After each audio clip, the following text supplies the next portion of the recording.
வளர்ச்சின்றது இதுதான். இந்த அங்கீகாரம் என்பது இப்படி தான். ஒரு ஆரம்பத்தில் எதையுமே அவ்வளோ எளிதாக வந்து இந்த சமூகம் வந்து ஏற்றுக்காது. முதல்ல என்ன சொல்லணும்னா புறந்தள்ளும், அப்புறம் மெல்ல மெல்ல கொஞ்சம் கொஞ்சமாக அனுமதிக்கும்.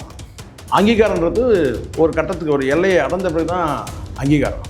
ஒரு தரப்பில், அதாவது நான் சொன்ன மாற்று கட்சிகள் தரப்பில் என்ன சொல்கிறாங்கன்னா, இது வந்து சரியாக தாங்க இருக்குது, சரியாக தான் சொல்கிறாங்க, நாம் தமிழ் கட்சிகளுக்கு அந்த வரைவு அறிக்கை வந்தது ஏற்றுக்கூடியது தான், ஆனால் சாத்தியமாகுமா? இப்போ அந்த கட்டத்துக்கு வந்திருக்காங்க. கற்பனை கிடையாது, கனவுன்னு சொல்ல. சரி, சாத்தியமான்னு கேட்குங்க. அசாத்தியங்களை கனவு காண்றவங்க தான் சார் புரட்சியாளர்கள். இந்தியாவில் வேறு எந்த கட்சியுமே இல்லை. யாருக்கு துணிச்சல் இருக்குது வந்து நேரடியாக சொல்கிறதுக்கு? இலவசங்களை வந்து நாங்கள் தரமாட்டோம், நீ ஓட்டு போட்டால் போடு, போட கட்டிப்போ. யாருக்கா சொல்ல தைரியம் இருக்கா? எந்த கட்சியாக சொல்ல முடியுமா? சொல்லுங்கள். சீமான் சொல்லக்கூடியது எதுவுமே வந்து புறந்தள்ள முடியாது. அந்த நாம் தமிழுடைய அந்த செயற்பாட்டு வரைவுன்றது வந்து ஒரு என்ன சொல்ல, எப்படி கிறிஸ்தவர்களுக்கு எப்படி வந்து ஒரு பைபிளோ, இஸ்லாமியருக்கு எப்படி ஒரு குர்ஆனோ, இந்துக்கள் எப்படி வந்து பார்த்திங்கன்னா வந்து கீதையோ, கிட்டத்தட்ட வந்து தமிழர்களுக்கு தமிழ் தேசியத்தை நேசிக்கிறவங்க, தமிழ் தேசியத்தின் என்ன சொல்ல கேட்டினா ஒரு பைபிள், ஒரு குர்ஆன், ஒரு கீதை, அப்படி தான் நம்ம எடுத்துக்கணும். இங்கே வந்து முழுக்க தலைவர்கள் தான் நாயகன்லாம் இருக்கிறாங்க. இப்போ இருக்கிற தலைவர்களாம் அது வந்து எடப்பாடியார் இது எடப்பாடியார் தளபதியார் சரிங்களா? அப்போ இன்னொரு சின்ன தளபதியார் வந்துட்டார், இது விஜயார், அப்படிதான் வரும். இல்லை, ஆனால் சீமானார்னு யாரும் சொல்லவே இல்லை. இது சீமானார் கிடையாது, சீமான் தான் எப்பவுமே. அப்போ இந்த இடத்துல வந்து நாயகன் யார்? இங்கே தலைவர்கள் நாயகன்னா, இங்கே நாயகன் வந்து அந்த கட்சியோட கொள்கையை தழுவி தான் தேர்தல் அறிக்கை வந்து, அவ்வளோதான். அப்போது இங்கே இருக்கிற தலைவர்களாக இருக்கிறாங்க. சீமான் வந்து ஒரு புரட்சியாளராக இருக்கிறார். மெல்ல அந்த கட்சியை வந்து கூர்ந்து கவனிக்கும் போது, அது அடுத்தடுத்து தேர்தல் அறிக்கைகளை பார்க்கும்போது எவ்வளோ உறுதியாக நிற்கிறாங்க ஒரு விஷயத்துலன்றதை பார்க்கணும்.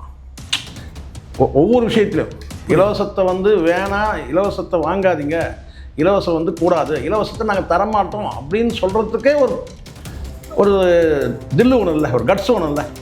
அப்படி தான் நம்ம சொல்லணும். தைரியம் துணிவுன்னு சொன்னால் புரியாது. இது தில்லு கட்ஸு இப்படி சொன்னால் தான் புரியும். தேர்தலில் இம்பாக்ட் ஆகும்னு நினைக்கிறீங்களா அந்த ஆட்சி வர?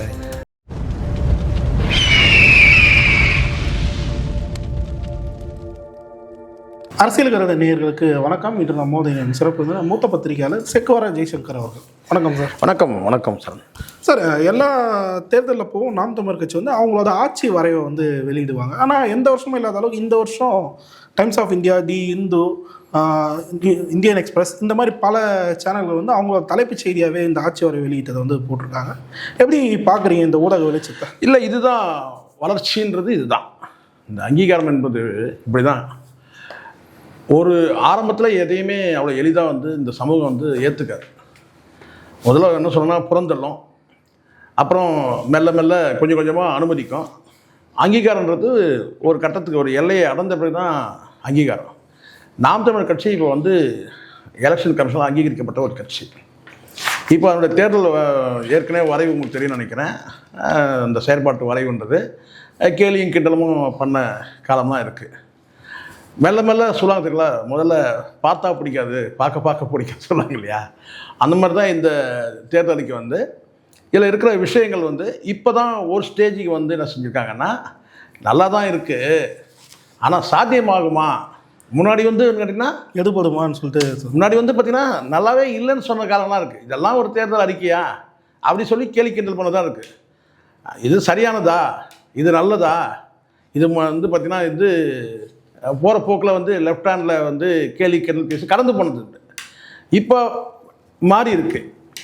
ஒரு தரப்பில், அதாவது நான் சொன்ன மாற்று கட்சிகள் தரப்பில் என்ன சொல்கிறாங்கன்னா, இது வந்து சரியாக தாங்க இருக்குது, சரியாக தான் சொல்கிறாங்க, நாம் தமிழ் கட்சிகளுக்கு அந்த வரைவு அறிக்கை வந்தது ஏற்றுக்கூடியது தான், ஆனால் சாத்தியமாகுமா?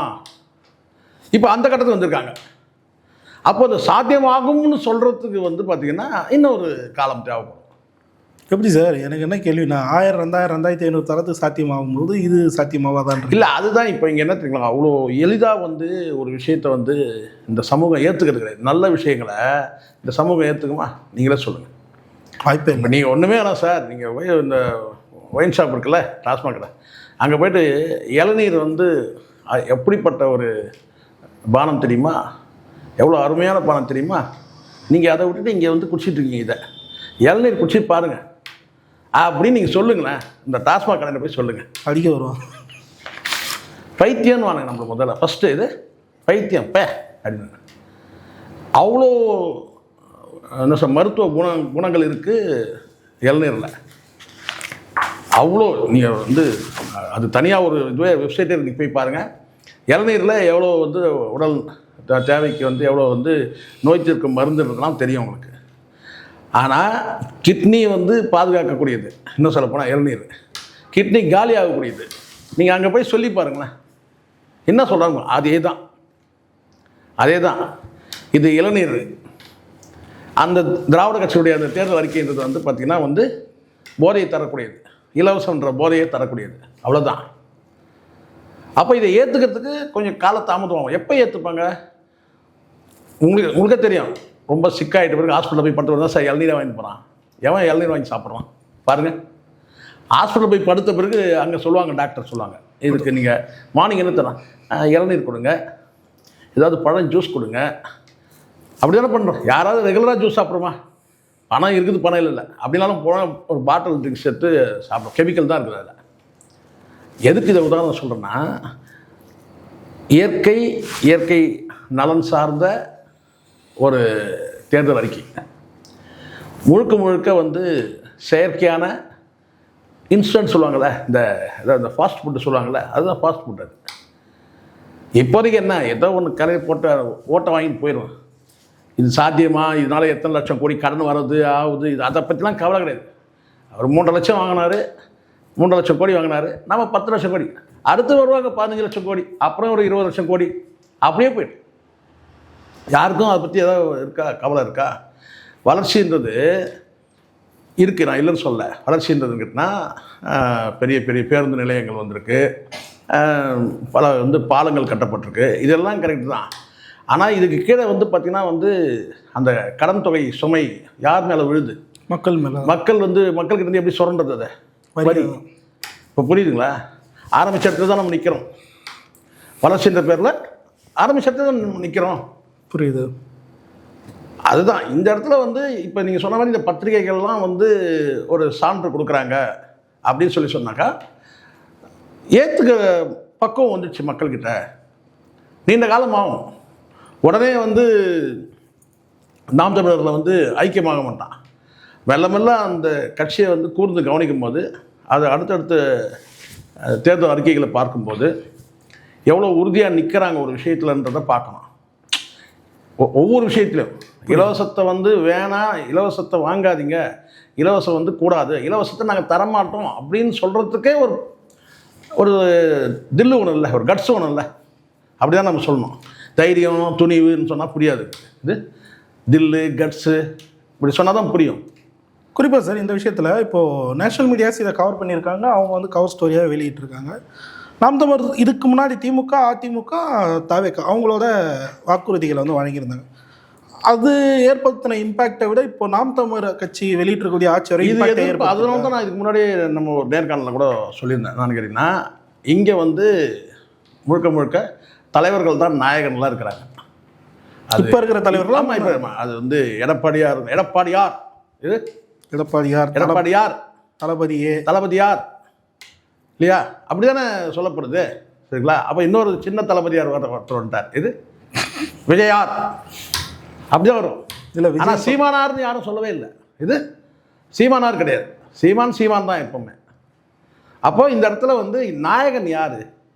இங்கே தலைவர்கள் நாயகன்னா, இங்கே நாயகன் வந்து அந்த கட்சியோட கொள்கையை தழுவி தான் தேர்தல் அறிக்கை வந்திருக்கு. அவ்வளோதான். கொள்கையை தழுவி தேர்தல் அறிக்கை கொள்கை தத்துவங்கள் கோட்பாடுகளை தழுவி தான் இந்த நாம் தமிழுடைய தேர்தல் அறிக்கை. அப்போ இங்கே நாயகன் யார்? கொள்கை தான் நாயகன். அந்த கொள்கையை தூக்கி சுமக்கிற இடத்துல வந்து முதல்ல நிற்கிறது யார்? அதனுடைய தலைவர். ஒருங்கிணைப்பான் சீமான். அப்போது இங்கே இருக்கிற தலைவர்களாக இருக்கிறாங்க. சீமான் வந்து ஒரு புரட்சியாளராக இருக்கிறார். ஆமாவா இல்லையா? ஆமாம் தான். இவ்வளோதான். இதை சாதாரணமாக இதை வந்து தெளிஞ்சு புரிஞ்சுக்கிட்டோம்னா புரிஞ்சிடுச்சு. இதுதான் தமிழ் தேசிய கனவு. சில பேர் அவங்க மேலே கொஞ்சம் மரியாதை இருக்குது நமக்கு. ஆனால் ஏன் அவங்க இப்படி இருக்கிறாங்கன்னு எனக்கு ஒன்றும் புரியவே இல்லை. ஐயநாதன் போன்றவர்கள்லாம் மனசாட்சியே இல்லாமல் கற்பனைன்னு சொல்கிறாங்க. எடுத்தவனே அவர் தான் பேட்டி. கற்பனை என்ன கேளுங்க, நான் சொல்கிறேன். கற்பனை கிடையாது, கனவு. அது கனவு சார். அது நெடுநாள் கனவு. தமிழ் தேசிய கனவு. தமிழ் தேசிய கனவு. அந்த கனவை யாரெல்லாம் கண்டாங்க? இன்னைக்கு வந்து உங்களுக்கு ஏற்றுக்கிறதுக்கு உங்களுக்கு வந்து முடியல. சாத்தியமா? இதெல்லாம் சாத்தியமா? இதெல்லாம் கற்பனையாக இருக்குது. கற்பனை கிடையாது, கனவுன்னு சொல்ல. சரி, சாத்தியமான்னு கேட்குங்க. அசாத்தியங்களை கனவு காண்றவங்க தான் சார் புரட்சியாளர்கள். இங்கே நாம் தமிழர் கட்சி வந்து பார்த்தீங்கன்னா ஒரு புரட்சிகரமான அமைப்பாக இருக்குது. இந்தியாவில் வேறு எந்த கட்சியுமே இல்லை. யாருக்கு துணிச்சல் இருக்குது வந்து நேரடியாக சொல்கிறதுக்கு? இலவசங்களை வந்து நாங்கள் தரமாட்டோம், நீ ஓட்டு போட்டால் போடு, போடா கட்டிப்போ. யாருக்கா சொல்ல தைரியம் இருக்கா? எந்த கட்சியாக சொல்ல முடியுமா? சொல்லுங்கள். ரசிகர்கள் கூட்டம் இங்கே தேவை இல்லை. யாராவது சொல்ல முடியுமா? ஐயோ விஜய் பகச்சிக்கிட்டா வந்து நமக்கு அப்படி இப்படி விழக்கூடிய ஓட்டு கூட விழாமல் போயிடும் சொல்லி பம்புறான். பல கட்சிகள் பம்புறான். எதிர்க்கிறதுக்கு துணிவு இல்லாமல். எதிர்க்கிறது நாங்கள் தான் எதிர்த்துட்ருக்குறோம். நாங்கள் தான் சார் எதிர்த்துட்ருக்குறோம். பத்திரிகையாளர்கள் தான் எதிர்க்கிறோம். இன்றைக்கும் பல கட்சிகள், அது ஆண்ட கட்சி ஆளுங்கட்சியெல்லாம் கேட்டால் எதிர்க்கிறதுக்கு பம்புறான். கூட்டணிக்கு போகிறீங்க, கூட்டணிக்கு போகலன்றதுலாம் விஷயம். எதிர்க்கிறதுக்கு பம்புறான். ஏன் எதிர்க்கணும்? ஆனால் பத்திரிகையாளர் தான் இங்கே வந்து பார்த்தீங்கன்னா முழுக்க எதிர்க்கும். காரணம் என்ன? தனிப்பட்ட பிரச்சனையா? கிடையவே கிடையாது. இவன் வந்து அழிவு சக்தி, தீய சக்தி. இவனை விடவே கூடாது.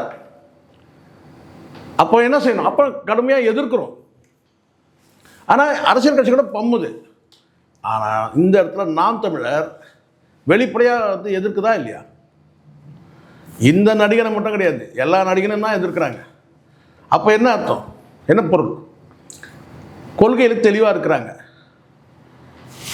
புரியுது. அதனால் இது வந்து சொல்கிறேன்னு கேட்டால் இதெல்லாம் சாத்தியமாகுமான்னா சாத்தியப்படுத்துறது யார் சார்? யார் சொல்லுங்க? சாத்தியமாக்க வேண்டியது யாருடைய வேலை? அந்தந்த கட்சிகள், மக்களுடைய. அந்த கட்சியோடு சேர்ந்து மக்கள் தான் சேர்ந்து அதை வந்து சாத்தியமாக்கணும். மக்களுக்கு நல்லதுன்னு தெரியுது சார்.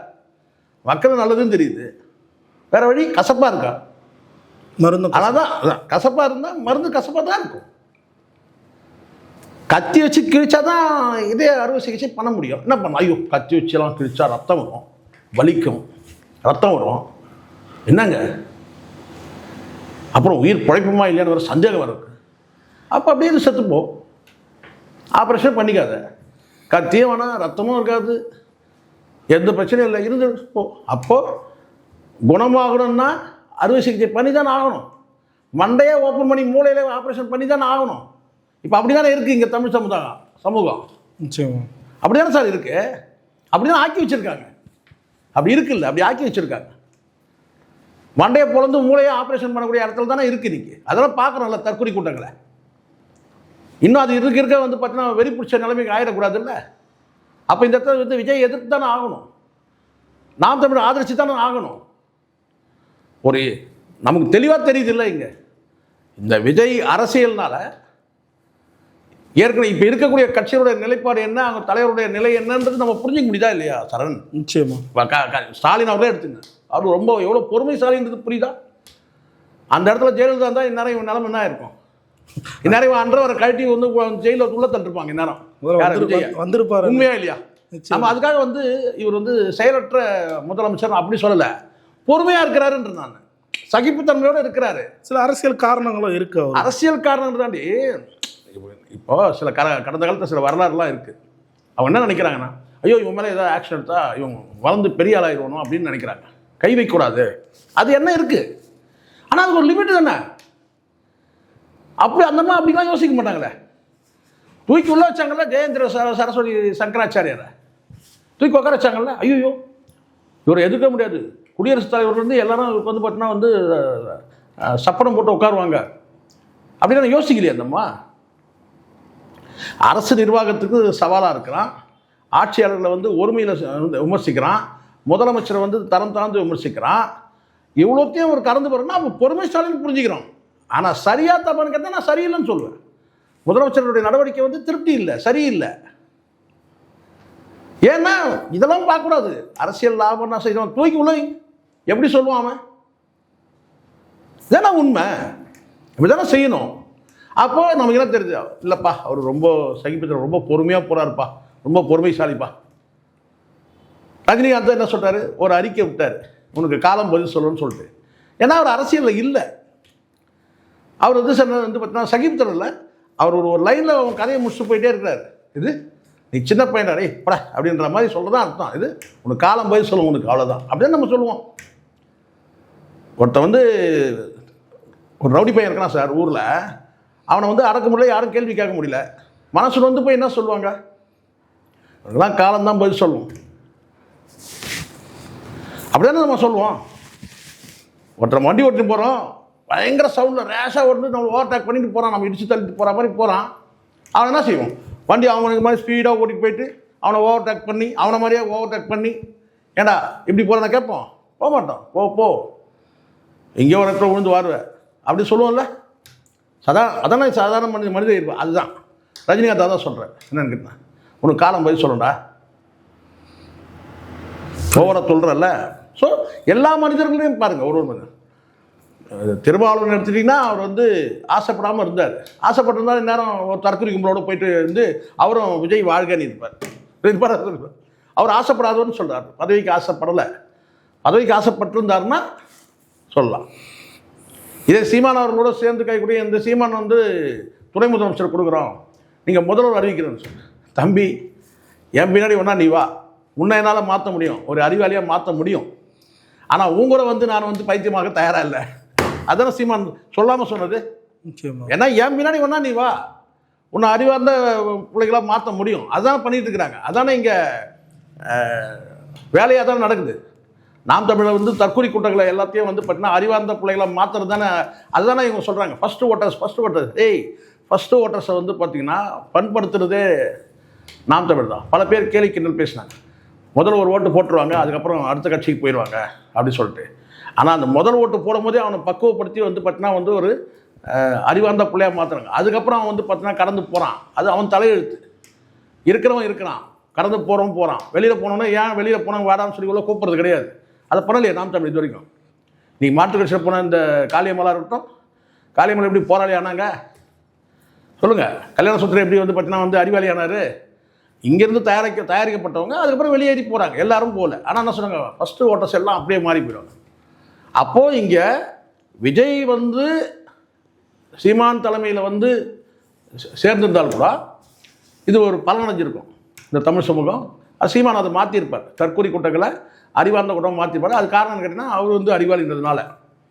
அதில் யாருக்கும் இங்கே வந்து பார்த்தீங்கன்னா இந்த நேற்று கூட பேசும்போது ஒரு வார்த்தை சொன்னார், ஒரு விஷயம் சொல்லிட்டு சிரிக்காதீங்கன்னு சொல்லிட்டு சொன்னார் இந்த கடன் விஷயம் சொல்லும் போது. ஆனால் அடிப்படையில் வந்து பார்த்திங்கன்னா இது ப்ராக்டிக்கல் அவர் சொல்கிறது. சராசரியாக எல்லா கொடுத்துரும். ஒரு குடும்பத் தலைவன் சரியாக இல்லை, ஊதாரியாக இருக்கிறான், அவன் இஷ்டத்துக்கு ஊரெல்லாம் கடன் வாங்கிட்டு போயிட்டான்னா அடுத்து தலைமை இருக்கிற பிள்ளையோ இல்லை அவன் வாரிசோன்னு கேட்டால் எப்படி அதை வந்து ஏற்றுக்க முடியும் சொல்லு பார்க்கலாம். இது சாதாரண குடும்பங்கள் நடக்குதா இல்லையா? அதை தானே சொல்கிறார் அவர். சாதாரண முழுக்க ஊதாரியாக இருக்கிறான் சார் ஊரை வீட்டில் வந்து குடும்பத் தலைவன், ஊரெல்லாம் கடன் வாங்கி வச்சுட்டு போயிடுறான், கடன் கொடுக்குறான் கூப்பிட்டு. அதுக்கப்புறம் அவன் வந்து உழைக்கக்கூடிய பிள்ளை, உழைத்து குடும்பத்தை காப்பாற்றக்கூடிய பிள்ளை வரான்னு வச்சுங்க, அவன் என்ன பண்ணுவான், எல்லாம் வாங்க லைனாக நில்லுங்க அப்படியே சொல்லுவான். கொள்ளட்சம் வந்தால் கூட கொடுக்க மாட்டான். இதெல்லாம் உண்மை. அப்போ இங்கே வந்து பார்த்தீங்கன்னா வந்து அதை தான் அவர் சொல்கிறார். என்னன்னு கேட்டிங்கன்னா, அவன் வாங்கின கடன் அது அவங்க இருக்கிறாங்க, அட்ரஸ் கொடுக்குறோம், போய் அங்கே போய் வாங்கிக்கணும் அப்படின்னு சொல்கிறாரு. இதெல்லாம் சாத்தியமா இல்லை. இதுதான் வந்து தெளிவுபடுத்துது. அப்போ இந்த கட்சிகளுக்கு வந்து ஒரு எச்சரிக்கை தானே, இந்த இருக்கிற கட்சிகளுக்கு ஒரு எச்சரிக்கை தானே, ஆண்ட கட்சிகளுக்கு ஆளக்கூடிய கட்சிகளெல்லாம் வந்து ஒரு எச்சரிக்கை தானே. நம்ம கடன் வாங்கிட்டு இருக்கிறோம், அந்த கடன் குறித்தாவது ஒரு அவேர்னஸ் வருது இல்லை. இவன் ஈஸியாக தானே சார் இருக்கணும், கவர்மெண்ட் தான் சார் கடன் வாங்குது, நம்மளாம் வாங்குகிறோம், போங்க நம்மளா நாளைக்கு கட்ட போகிறோம். ஆனால் இங்கே எல்லா தமிழ்நாட்டில் இருக்கிற 8.5 கோடி பேர் இருக்கிறா, அந்த 8 கோடி பேரும் அந்த தலையில் அது சும்மா விழுது.